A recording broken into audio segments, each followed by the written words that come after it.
Hello, and welcome back to Let's Play The Elder Scrolls III Morrowind, Game of the Year Edition. This video is going to be a bit different from the ones that have preceded it thus far, in that it is going to be a bunch of book reading.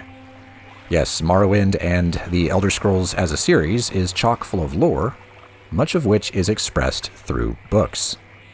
So, if you don't want to hear 45 to 60 minutes of reading, this might not be the video for you, but if that does interest you, well, you're in luck. I'm listening. Well, good, the guard's on board. Cool.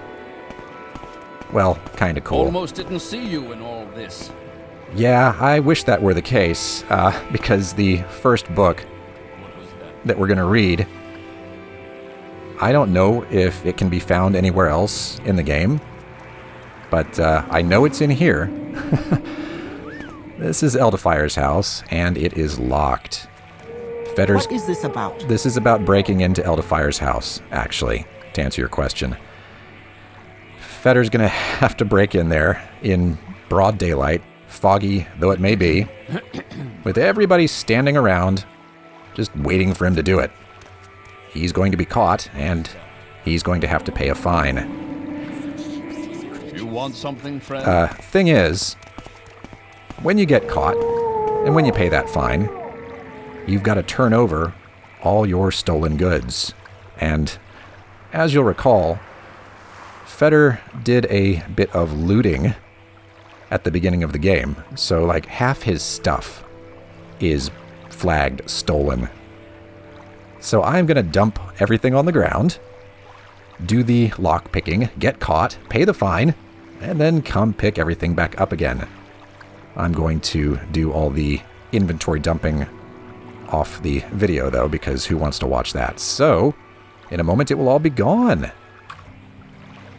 And there we go. That's all of Fedar's stuff on the ground, except for the lockpick that he's about to use, and the 5 gold that he's going to have to hand over after getting caught doing what he's about to do. Hey, guard. Oh, you're naked. Spare me. Okay. Watch this. Lockpick success. Your crime has been reported. You violated the law, Fedar Moc. Pay the court 5 gold and surrender your stolen goods, or surrender your stolen goods and serve your sentence of hard labor. Deliver the gold immediately, or come with me. And this guard no longer likes Fedar. He's got a disposition of 27. But that's okay. I've got 5 gold. I accept this gold in payment of the fines and compensation ordered by the court. And now you are free to go. 5 gold has been removed from your inventory. And the guard, well, not likes him again, but is at least neutral toward him again. And the door is unlocked. Mission accomplished. So let me pause and pick up all of Fedar's stuff again. Ta-da! 5 gold is the price to pay, and that is all right, because... Speak freely, friend. Freely? Well, you didn't like that I was lockpicking. Hi, Eldifire. I'm about to enter your home without your permission, and nobody cares. Nobody cares. They didn't like the lockpicking, but they don't mind Fedar just traipsing around in here. No big deal. And here's what all that was about. Eldifire's nighttime reading. You have gained knowledge from this book. Your restoration skill increased to 31. Excellent. Well, let's read. Notes on Racial Phylogeny and Biology, 7th edition, by the Council of Healers, Imperial University. After much analysis of living specimens, the Council long ago determined that all races of elves and humans may mate with each other and bear fertile offspring. Generally, the offspring bear the racial traits of the mother, though some traces of the father's race may also be present. It is less clear whether the Argonians and Khajiit are interfertile with both humans and elves, though there have been many reports throughout the eras of children from these unions, as well as stories of unions with Daedra. There have been no well-documented offspring. Khajiit differ from humans and elves not only in their skeletal and dermal physiology, the fur that covers their bodies, but their metabolism and digestion as well. Argonians, like the Dreg, appear to be a semi-aquatic troglophile form of humans, though it is by no means clear whether the Argonians should be classified with Dreg, men, Mer, or, in this author's opinion, certain tree-dwelling lizards in Black Marsh. The reproductive biology of orcs is at present not well understood, and the same is true of goblins, trolls, harpies, Dreg, Saesi, Imga, various Daedra, and many others. Certainly, there have been cases of intercourse between these races, generally in the nature of rape or magical seduction, but there have been no documented cases of pregnancy. Still, the interfertility of these creatures and the civilized hominids has yet to be empirically established or refuted, likely due to the deep cultural differences. Surely, any normal Bosmer or Breton impregnated by an orc would keep that shame to herself, and there's no reason to suppose that an orc maiden impregnated by a human would not be likewise ostracized by her society. Regrettably, our oaths as healers keep us from forcing a coupling to satisfy our scientific knowledge. We do know, however, that the Sload of Thras are hermaphrodites in their youth and later reabsorb their reproductive organs once they are old enough to move about on land. It can be safely assumed that they are not interfertile with men or Mer. One might further wonder whether the proper classification of these same races, to use the imprecise but useful term, should be made from the assumption of a common heritage, and the differences between them have arisen from magical experimentation, the manipulations of the so-called earth bones, or from gradual changes from one generation to the next. We have a little information about the various races of Tamriel. And yes, I did see there's a lovely locked chest there. I'm going to leave it alone. I'm not here to loot Eldefire's house. Speak freely, friend. I didn't take anything. What is this about? Nothing. Anytime now. Okay, I'm leaving. Enough of that. Let's see. There was a book sitting on the table in Ariel's trade house. What is this about? This here's about Fedar getting his read on, ma'am, if you don't mind. Lives of the Saints. If you would be wise, model your lives on the lives of the saints. If you would learn valor, follow Saint Nerevar the Captain, patron of warriors and statesmen. Lord Nerevar helped to unite the barbarian Dunmer tribes into a great nation, culminating in his martyrdom when leading the Dunmer to victory against the evil Dwemer and the traitorous house Dagoth in the Battle of Red Mountain. If you would learn daring, follow Saint Veloth the Pilgrim, patron of outcasts and spiritual seekers. Saint Veloth, prophet and mystic, led the Dunmer out of the decadent home country of the Somerset Isles and into the promised land of Morrowind.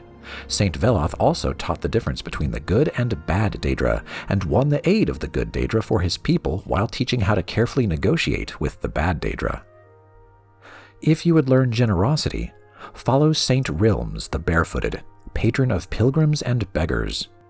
Saint Rilms gave away her shoes, then dressed and appeared as a beggar to better acquaint herself with the poor. If you would learn self-respect and respect for others, follow Saint Arlor the Penitent, patron of tanners and miners. This foul criminal repented his sins and traveled a circuit of the great pilgrimages on his knees.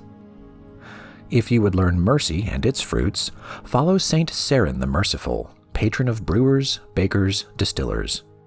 This pure virgin of modest aspect could heal all diseases at the price of taking the disease upon herself. Tough-minded and fearless, she took on the burdens of others and bore those burdens to an honored old age. If you would learn fierce justice, follow Saint Felms the Bold, patron of butchers and fishmongers. This brave warlord slew the Nord invaders and drove them from our lands. He could neither read nor write, receiving inspiration directly from the lips of Almcivi. If you would learn pride of race and tribe, follow Saint Roris the Martyr, patron of furnishers and caravanners. Captured by Argonians just before the Arnesian War, Roris proudly refused to renounce the tribunal faith and withstood the cruel tortures of Argonian sorcerers. Vengeance and justice for the martyred Saint Roris was the rallying cry of the Arnesian War. If you would learn the rule of law and justice, follow St. Olms the Just, patron of chandlers and clerks. Founder of the Ordinators, St. Olms conceived and articulated the fundamental principles of testing, ordeal, and repentance. If you would learn benevolence, follow St. Dellen the Wise, patron of potters and glassmakers. St. Dellen was head of House Indoril, a skilled lawyer, and author of many learned treatises on tribunal law and custom. If you would learn the love of peace, follow St. Maris the Peacemaker, patron of farmers and laborers. As a little girl, St. Maris showed healing gifts and trained as a healer. She ended a long and bloody house war, intervening on the battlefield in her white robe to heal warriors and spellcrafters without regard to faction. The troops of all houses adopted white robes as her standard and refused to shed the blood of their brethren. If you would learn reverence, follow St. Lothus the Pious, patron of tailors and dyers. Contemporary and companion of the tribunals and the best-loved Almarula of the tribunal temple, he formulated the central rituals and principles of the new temple faith.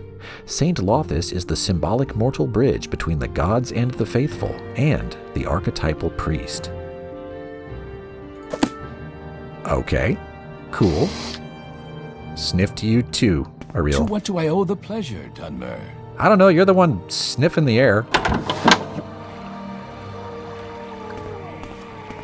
Let's head next. Speak freely, friend. Freely? Well, I'm gonna go read some books. That's what I'm doing. What is it, Sarah? It's books. It's reading time.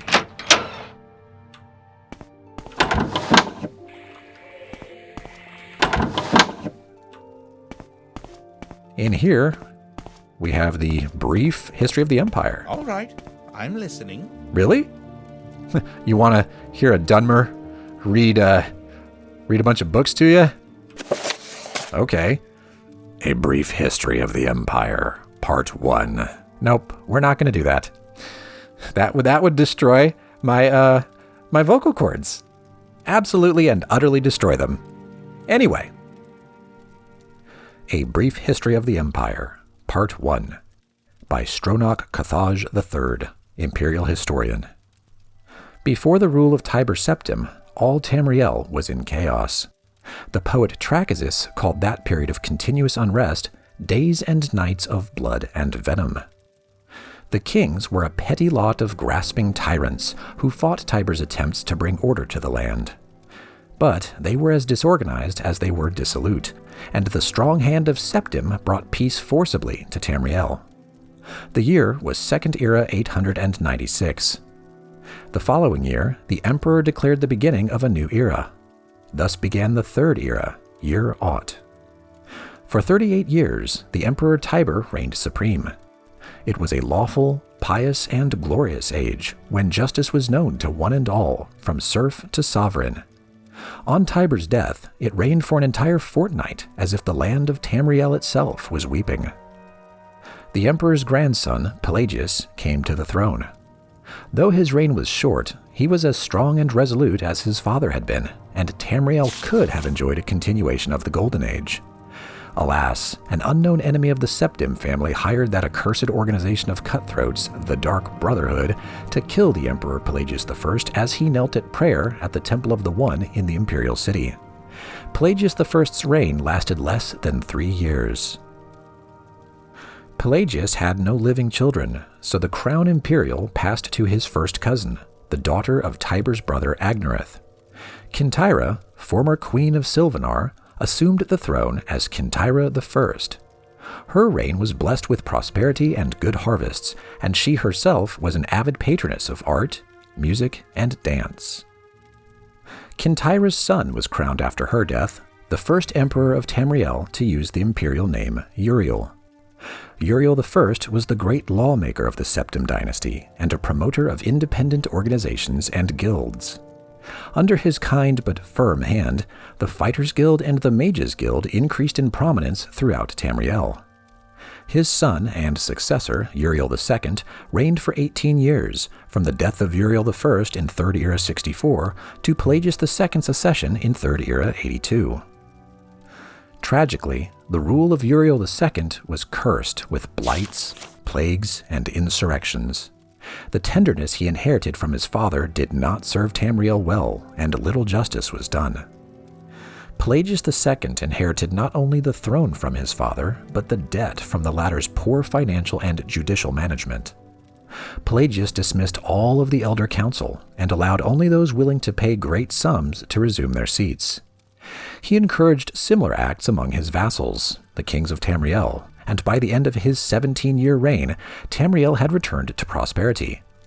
His critics, however, have suggested that any advisor possessed of wisdom but not of gold had been summarily ousted by Pelagius. This may have led to some of the troubles his son Antiochus faced when he in turn became emperor. Antiochus was certainly one of the more flamboyant members of the usually austere Septim family. He had numerous mistresses and nearly as many wives, and was renowned for the grandeur of his dress and high good humor. Unfortunately, his reign was rife with civil war, surpassing even that of his grandfather Uriel II. The War of the Isle in 3rd Era 110, 12 years after Antiochus assumed the throne, nearly took the province of Somerset Isle away from Tamriel. The united alliance of the kings of Somerset and Antiochus only managed to defeat King Orgum of the island kingdom of Pyandonia due to a freak storm. Legend credits the Sigic Order of the Isle of Artaeum with the sorcery behind the Tempest. The story of Kintyra II, heiress to her father Antiochus's throne, is certainly one of the saddest tales in imperial history. Her first cousin Uriel, son of Queen Patima of Solitude, accused Kintyra of being a bastard, alluding to the infamous decadence of the imperial city during her father's reign.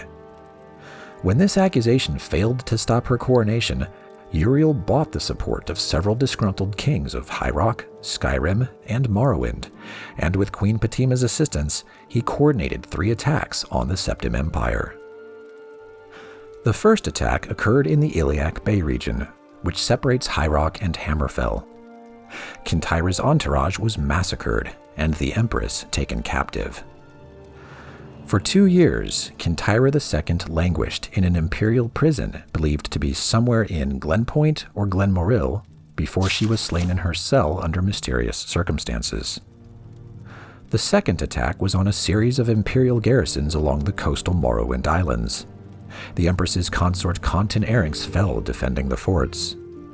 The third and final attack was a siege of the imperial city itself, occurring after the Elder Council had split up the army to attack western High Rock and eastern Morrowind. The weakened government had little defense against Uriel's determined aggression, and capitulated after only a fortnight of resistance. Uriel took the throne that same evening and proclaimed himself Uriel III, Emperor of Tamriel. The year was 3rd Era 121. Thus began the War of the Red Diamond, described in Volume 2 of this series. Okay, let's read Volume 2. A Brief History of the Empire, Part 2, by Stronach Cathaj III, Imperial Historian. Volume 1 of this series described in brief the lives of the first 8 emperors of the Septim dynasty, beginning with the glorious Tiber Septim and ending with his great-great-great-great-grandniece, Kintyra II. Kintyra's murder in Glenpoint while in captivity is considered by some to be the end of the pure strain of Septim blood in the imperial family. Certainly it marks the end of something significant. Uriel III not only proclaimed himself Emperor of Tamriel, but also Uriel's Septim III, taking the eminent surname as a title. In truth, his surname was Mantiarco from his father's line. In time, Uriel III was deposed and his crimes reviled, but the tradition of taking the name Septim as a title for the Emperor of Tamriel did not die with him. For 6 years, the War of the Red Diamond, which takes its name from the Septim family's famous badge, tore the empire apart. The combatants were the 3 surviving children of Pelagius II, Potima, Sephris, and Magnus, and their various offspring. Potima, of course, supported her son Uriel III, and had the combined support of all of Skyrim and northern Morrowind. With the efforts of Sephris and Magnus, however, the province of High Rock turned coat. The provinces of Hammerfell, Somerset Isle, Valenwood, Elsewhere, and Black Marsh were divided in their loyalty, but but most kings supported Severus and Magnus. In 3rd Era 127, Uriel III was captured at the Battle of Ikkedog in Hammerfell. En route to his trial in the Imperial City, a mob overtook his prisoner's carriage and burned him alive within it. His captor and uncle continued on to the Imperial City, and by common acclaim was proclaimed Severus I, Emperor of Tamriel. Severus's reign was marked by nothing but war. By all accounts, he was a kind and intelligent man, but what Tamriel needed was a great warrior, and he, fortunately, was that. It took an additional 10 years of constant warfare for him to defeat his sister Patima, the so-called Wolf Queen of Solitude who died in the siege of her city-state in the year 137. Severus survived his sister by only 3 years. He never had time during the war years to marry, so it was his brother, the 4th child of Pelagius II, who assumed the throne. The Emperor Magnus was already elderly when he took up the imperial diadem, and the business of punishing the traitorous kings of the War of the Red Diamond drained much of his remaining strength. Legend accuses Magnus's son and heir Pelagius III of patricide, but that seems highly unlikely, for no other reason than that Pelagius was king of Solitude following the death of Patima, and seldom visited the imperial city. Pelagius III, sometimes called Pelagius the Mad, was proclaimed emperor in the 145th year of the 3rd Era. Almost from the start, his eccentricities of behavior were noted at court. He embarrassed dignitaries, offended his vassal kings, and on one occasion marked the end of an imperial grand ball by attempting to hang himself. His long-suffering wife was finally awarded the regency of Tamriel, and Pelagius III was sent to a series of healing institutions and asylums until his death in 3rd Era 153 at the age of 34. The Empress Regent of Tamriel was proclaimed Empress Kataraya I upon the death of her husband. Some who do not mark the end of the Septim bloodline with the death of Kintyra II consider the ascendancy of this dark elf woman the true mark of its decline. Her defenders, on the other hand, assert that though Kataraya was not descended from Tiber, the son she had with Pelagius was, so the imperial chain did continue. Despite racist assertions to the contrary, Kataraya's 46-year reign was one of the most celebrated in Tamriel's history.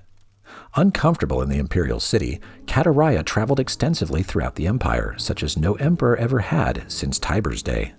She repaired much of the damage that previous emperors' broken alliances and bungled diplomacy created. The people of Tamriel came to love their empress far more than the nobility did. Kataraya's death in a minor skirmish in Blackmarsh is a favorite subject of conspiracy-minded historians. The sage Montalius's discovery, for instance, of a disenfranchised branch of the Septim family and their involvement with the skirmish was a revelation indeed. When Cassander assumed the throne upon the death of his mother, he was already middle-aged. Only half-elven, he aged like a Breton. In fact, he had left the rule of Wayrest to his half-brother Uriel due to poor health. Nevertheless, as the only true-blood relation of Pelagius, and thus Tiber, he was pressed into accepting the throne. To no one's surprise, the Emperor Cassander's reign did not last long. In 2 years he joined his predecessors in eternal slumber. Uriel Lariat, Cassander's half-brother, and the child of Kataraya I and her imperial consort Galavir Lariat after the death of Pelagius III, left the kingdom of Wayrest to reign as Uriel IV. Legally, Uriel IV was a Septim. Cassander had adopted him into the royal family when he had become king of Wayrest. Nevertheless, to the council and the people of Tamriel, he was a bastard child of Kataraya. Uriel did not possess the dynamism of his mother, and his long 43-year reign was a hotbed of sedition. Uriel IV's story is told in the 3rd volume of this series. On to Volume 3. A Brief History of the Empire, Part 3, by Stronach Cathaj III, Imperial Historian. The first volume of this series told in brief the story of the succession of the first 8 emperors of the Septim dynasty, from Tiber I to Kintyra II. The second volume described the War of the Red Diamond and the 6 emperors that followed its aftermath, from Uriel III to Cassander I. At the end of that volume, it was described how the Emperor Cassander's half-brother Uriel IV assumed the throne of the Empire of Tamriel. It will be recalled that Uriel IV was not a septim by birth. His mother, though she reigned as empress for many years, was a dark elf married to a true septim emperor, Pelagius III. Uriel's father was actually Catariah I's consort after Pelagius's death, a Breton nobleman named Galavir Lariat. Before taking the throne of the empire, Cassandra I had ruled the kingdom of Wayrest, but poor health had forced him to retire. Cassandra had no children, so he legally adopted his half-brother Uriel and abdicated the kingdom. 7 years later, Cassandra inherited the empire at the death of his mother. 3 years after that, Uriel once again found himself the recipient of Cassandra's inheritance. Uriel IV's reign was a long and difficult one.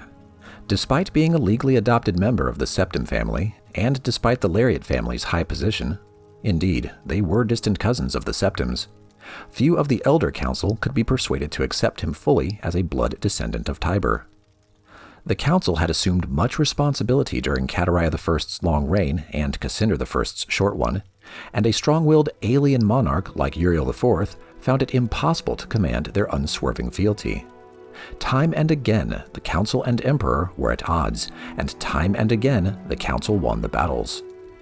Since the days of Pelagius II, the Elder Council had consisted of the wealthiest men and women in the empire, and the power they wielded was conclusive. The council's last victory over Uriel IV was posthumous.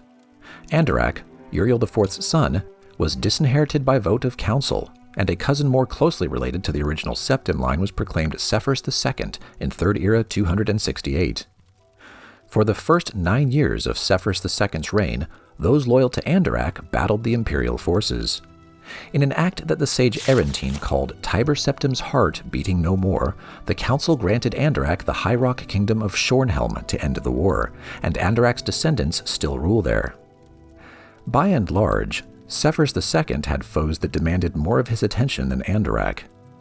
From out of a Cimmerian nightmare, in the words of Erentine, a man who called himself the Cameron Usurper led an army of Daedra and undead warriors on a rampage through Valenwood, conquering kingdom after kingdom. Few could resist his onslaughts, and as month turned to bloody month in the year 3rd Era 249, even fewer tried.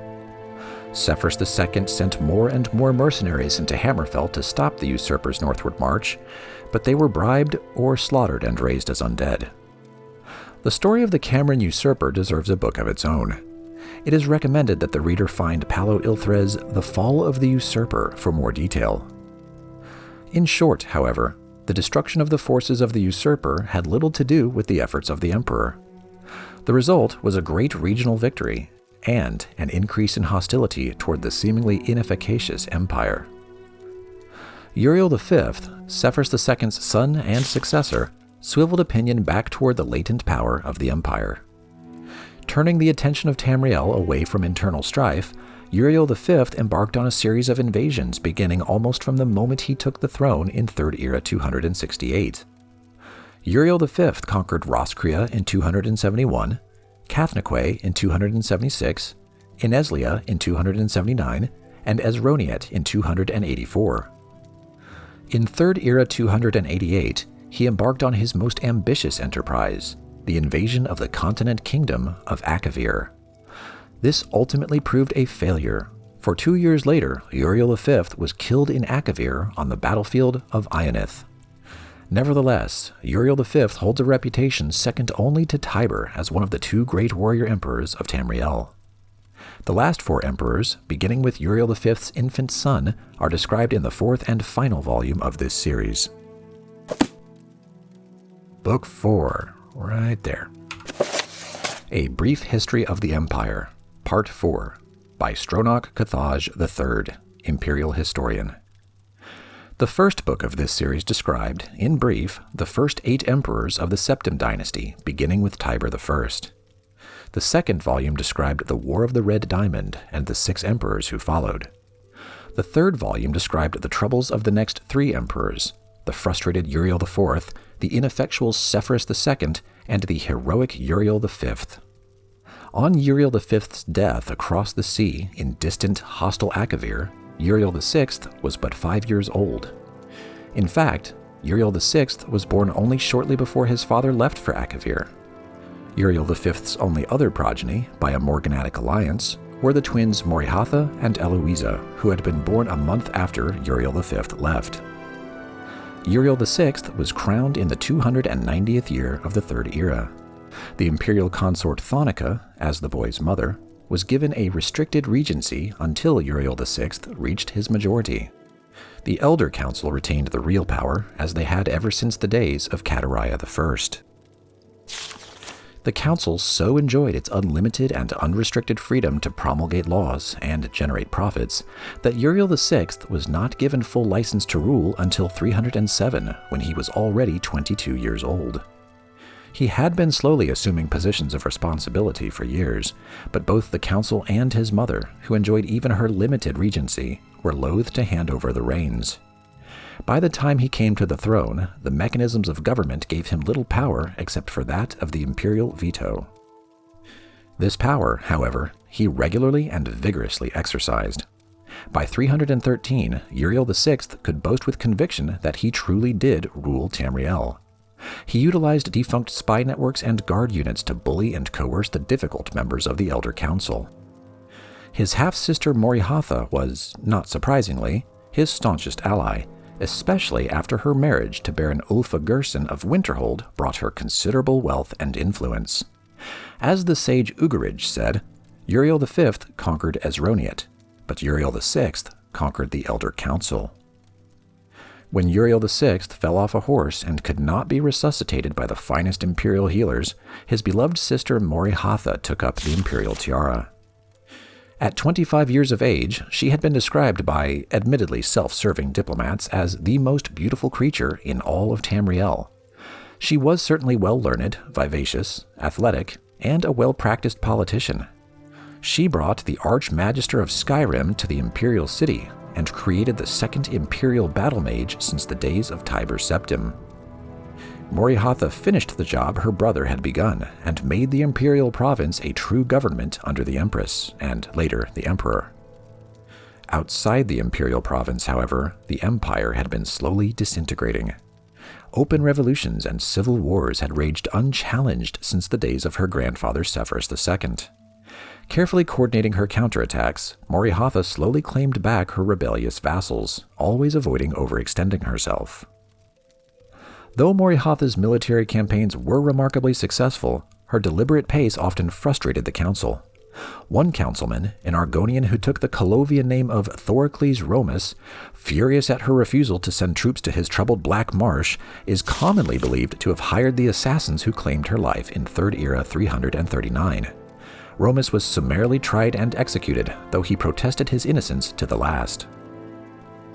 Morihatha had no surviving children, and Eloisa had died of a fever 4 years before. Eloisa's 25-year-old son Pelagius was thus crowned Pelagius IV.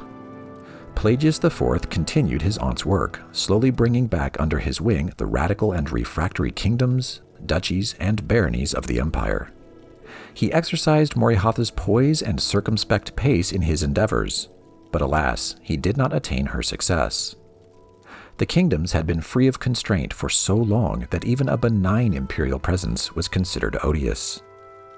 Nevertheless, when Pelagius died after an astonishing 49-year reign, Tamriel was closer to unity than it had been since the days of Uriel I. Our current emperor, His Awesome and Terrible Majesty Uriel Septim VII, son of Pelagius IV, has the diligence of his great-aunt Morihatha, the political skill of his great-uncle Uriel VI, and the military prowess of his great-grand-uncle Uriel V. For 21 years he reigned and brought justice and order to Tamriel. In the year Third Era 389, however, his imperial battle mage, Jagar Tharn, betrayed him. Uriel VII was imprisoned in a dimension of Tharn's creation, and Tharn used his sorcery of illusion to assume the Emperor's aspect. For the next 10 years, Tharn abused imperial privilege, but did not continue Uriel VII's schedule of reconquest. It is not yet entirely known what Tharn's goals and personal accomplishments were during the 10 years he masqueraded as his liege lord. In Third Era 399, an enigmatic champion defeated the battle mage in the dungeons of the Imperial Palace and freed Uriel VII from his other dimensional jail. Since his emancipation, Uriel Septim VII has worked diligently to renew the battles that would reunite Tamriel. Tharn's interference broke the momentum, it is true, but the years since then have proven that there is hope of the golden age of Tiber Septim's rule glorifying Tamriel once again. And there you go. There's a brief history of the Empire. Phew. But we're not done yet. Still a couple more books. Your papers, please. Give me your papers. You want something, friend? I want to read more books. More books. What is this about? We're heading to the lighthouse. What is it, Sarah? It's a book.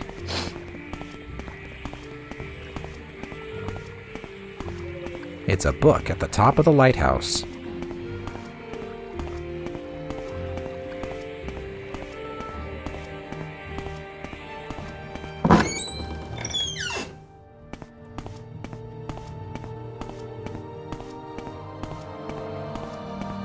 There we are. Now it's time to read some more. The Wraith's Wedding Dowry by Volga Gra Yamwort, translated by Apthorn. The poets are right. There is something life-changing about being in love, said Kapkajna Gra Minfang, sometimes called the Wraith. I haven't wanted to rob anyone or anything in weeks. Why, the other day, I saw the door wide open at a wealthy merchant's house, but my mind was fully occupied with what I should wear on my wedding day. You have been out of the right society for very long now, frowned her friend Kargol approvingly. You never told me what happened to your first husband, you know, the one the shaman gave you? Torn apart by ash ghouls, smiled Kapkajna dreamily. It was rather saddish. But I know nothing like that would happen to Wodwarg. No life of adventure for him. He's practically an Imperial. In fact, he is one. Did I tell you how we met? Hundreds of times, grumbled Kargol, reaching for his flagon. He was your jailer, and he refused you food until you promised to marry him. Have you ever heard of anything so madly romantic in all your life? Sighed Kapkajna, and then grew serious. I was going to say that I hope my old friends will wish me well, but as old Bosriel used to say, there's no point in hoping for what cannot be. We'll leave with the Imperial Knights for Balmora immediately after the wedding, but as long as we're in Dagon Fell, the gang will find some way of disrupting my love life and bring me back to the light. I know it. As the days approached towards the Wraith's wedding day, there was certainly something sinister in the air that Kapkajna could smell when she was not transported by heady bliss. Dark figures seemed to shift in the shadows and disappear when approached. She recognized the clothing of some beggars near Wodwarg's cottage as costumes, but the mendicants hurried away before she could recognize which of her old gang was stalking her. But these moments of apprehension were few. Kapkajna was truly happy, making arrangements for the ceremony to be performed at the very dungeon where Wodwarg had imprisoned her. Her father was long since dead, another victim of the Ash Ghouls, but her fiancé's commander volunteered to act in his behalf. Of course, Kapkajna had to supply her own dowry. She spent every last mark of her savings of ill-gotten gain to buy her beloved a truly wonderful present. The wedding was set for the stroke of midnight, as is Orc tradition. The handmaidens, wives of imperial officers, were busily sewing into her gown of red velvet and fine gold filigree in the mid-morning. Dulcetta, one of the handmaidens, remarked that she had heard that Kapkajna had bought Wodwarg a truly beautiful gift for her dowry. "Let me show it to you," Kapkajna giggled, dashing from the room half-dressed to her hidden alcove. The present had been stolen. The women were horrified, but the Wraith found herself merely irritated, not surprised. This was truly the old gang's style. They knew that a wedding ceremony without a dowry was marked as unlucky. She asked her handmaidens to finish dressing her quickly while she pondered what the burglars would have done with her treasure. The whole region was honeycombed with secret lairs and abandoned sites thieves used to store their loot. There were obvious places, of course, but after much reflection, she thought of where she would have put it under similar circumstances. Once the handmaids had finished, Kapkajna bade them to make certain that the ceremony went on as scheduled, and not to fret, as she might be a little late. She wrapped herself in a shawl to protect her gown from dungeon dust and set off for the Shrine of Malakath. The Wraith had never before attempted to rob her own friends, and though she was peeved at them for trying to ruin her happiness, she had no interest in hurting them physically. Her style was to avoid conflict, though she knew it would be inevitable. The lessons her mentor Cargill had given her had helped her avoid the lances and blades of guards and imperial knights over the years. Now she would see if they would allow her to survive a den of thieves and the unknown dangers of the shrine, without, most importantly, ruining her dress. The desolate place was so empty as she delved into it that she feared she might have made a miscalculation. It was not until she found the small room hidden down a long corridor that she knew she was at the right place and that it was well suited for an ambush. She grabbed the chest with her treasure within and turned to face the assault. Two of her old gang, Yoram and Yor-E, the Red Guard twin brother and sister, were outside the door as she came from the room. They knew the Wraith better than to taunt her and immediately attacked. Yoram struck out with a left thrust of his blade, while Yor-E sought to rush her. The Wraith neatly sidestepped Yor-E while dropping her weight to her rear left leg, shifting her right shoulder to the left to slip past Yoram's strike. The twins crashed into one another, and Kepkajna passed swiftly on. Almost immediately, she was set on by the Argonian Binyar, his mace whistling through the air at her head. They had never much liked one another. The Wraith snapped into a duck, so the mace whacked with a tremendous clamor against the stone wall. Binyar was thrown off balance, giving her a few seconds lead hurrying up the passage. Ahead, she could smell the fresh night air. The last of her Dowry's defenders was Sorogth, an orc with whom she had shared a brief romance. It was he who Kepkajna knew had masterminded the theft. In a way, and in context, she thought, his devotion to her misery was rather sweet. At the moment, though, she was most concerned with avoiding his barbed axe that seemed ideal for breaking her dress's fine stitchwork and the flesh beneath. Bending her knees slightly, bobbing to avoid strikes to the head, weaving her head to confuse Sorogth of her next move, shuffling her feet arrhythmically, the Wraith made an impossible target. She ducked inside his thrusts, sidestepped his swings, and then sidestepped his thrusts and ducked his swings. As erratic as she tried to make her defensive moves, Sorogth still kept pace with her, refusing to budge from his position at the dungeon outlet. Midnight was coming, and the Wraith finally decided that she must end the confrontation. When Sorogth swung out next, she sidestepped to her left, swayed down, and ducked her head, so the axe whistled over her right shoulder. In that instant, his right side was exposed, and she reluctantly smashed the chest hard into his torso. There was not enough time for Kepkajna to see if she had killed him or merely knocked him unconscious. In truth, she thought of nothing else but rushing to her wedding ceremony. At precisely midnight, Wodwerg and Kepkajna were united together. He was delighted with her dowry gift, a fine suit of armor that would make him the envy of other imperial jailers. Even more, he was enchanted by his wife's tale of retrieving it from the Shrine of Malakath. "Did it occur to you to put on the armor when you knew that it was an ambush?" he asked. "I didn't want to dent your present," she replied between kisses, "and I certainly didn't want to wrinkle my gown." There's a fun story. Let's head back down the civilized way. I'm not gonna jump off the top of the lighthouse again right now. And read the final book for this video. There are more books in Seyda-Neen, but they are also behind locked doors, and we can find them in other places, so we'll just do that. Speak freely, friend. There's also one I could buy from a reel, but I'm sure we can find it for free elsewhere. So Foreign had a little bit of reading here, and then Fedar killed him. A Dance in Fire, Chapter 6, by Woan Jarth. Decumus Scotty sat down, listening to Leides Juris. The clerk could hardly believe how fat his former colleague at Lord Atreus's building commission had become. The piquant aroma of the roasted meat dish before Scotty melted away. All the other sounds and textures of Perthala Hall vanished all around him, as if nothing else existed but the vast form of Juris.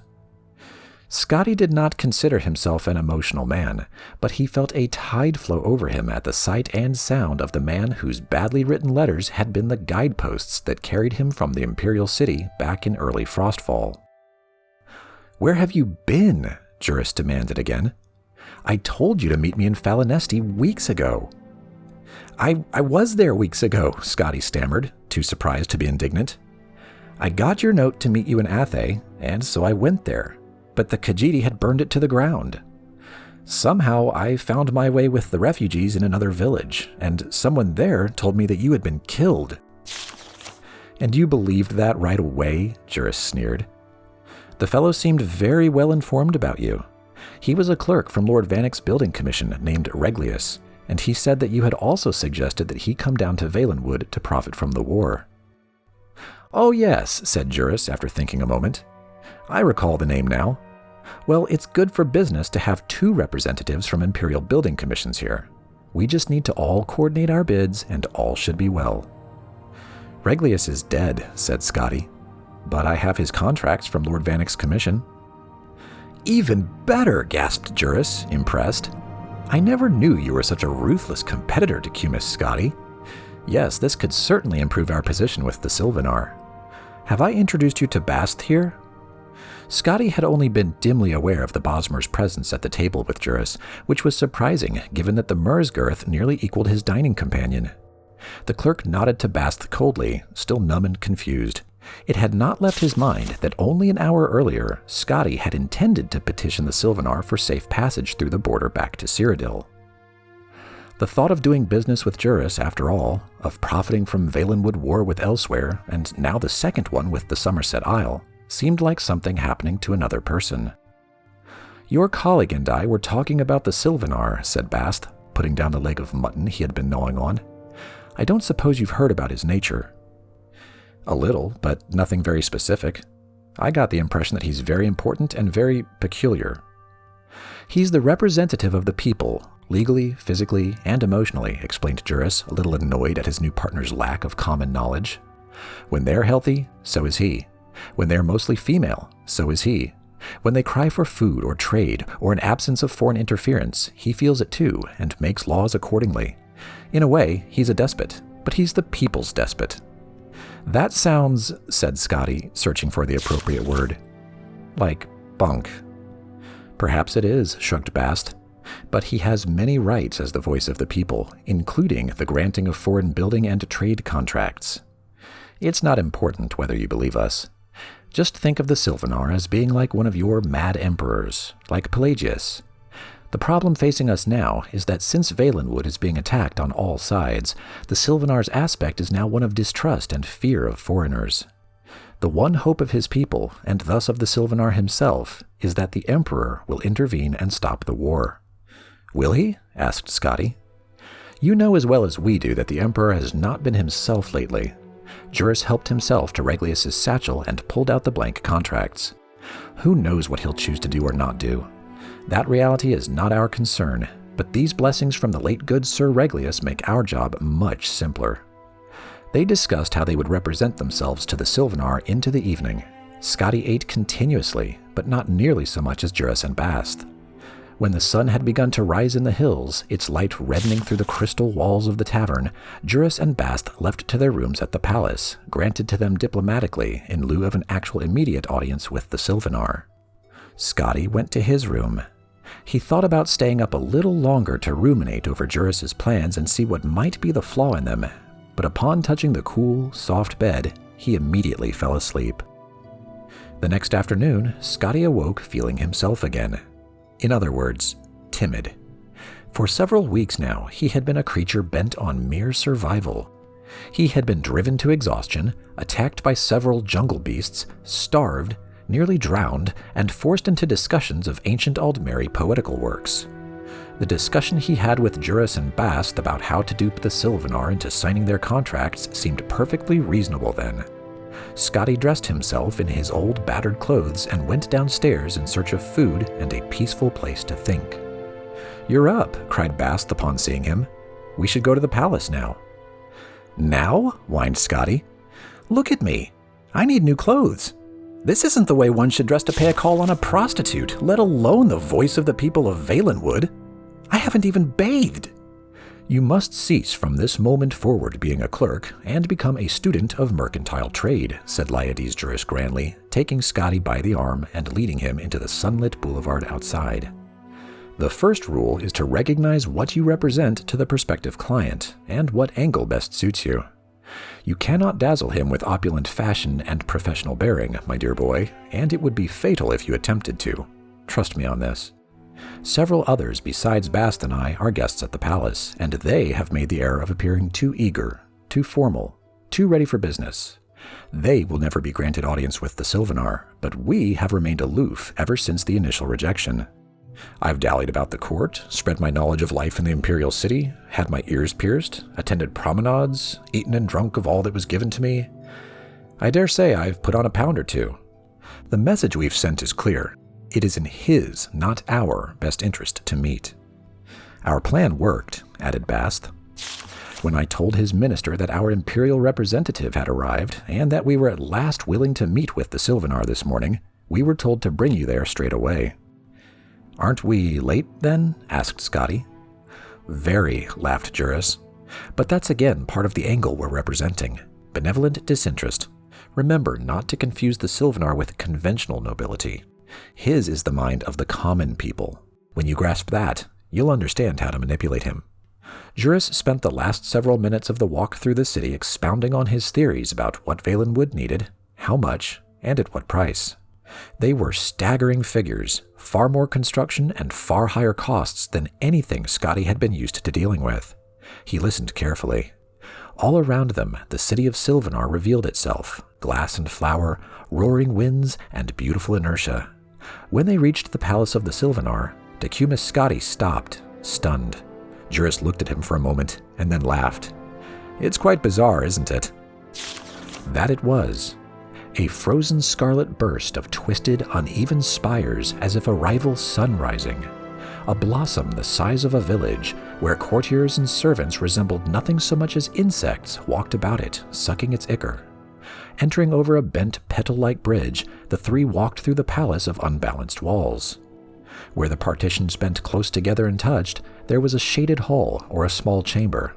Where they warped away from one another, there was a courtyard. There were no doors anywhere, nor any way to get to the Sylvanar but by crossing through the entire spiral of the palace, through meetings and bedrooms and dining halls, past dignitaries, consorts, musicians, and many guards. "It's an interesting place," said Bast, "but not very much privacy. Of course, that suits the Sylvanar well." When they reached the inner corridors, 2 hours after they first entered the palace, guards, brandishing blades and bows, stopped them. "We have an audience with the Sylvanar," said Juris patiently. "This is Lord Decumus Scotty, the imperial representative."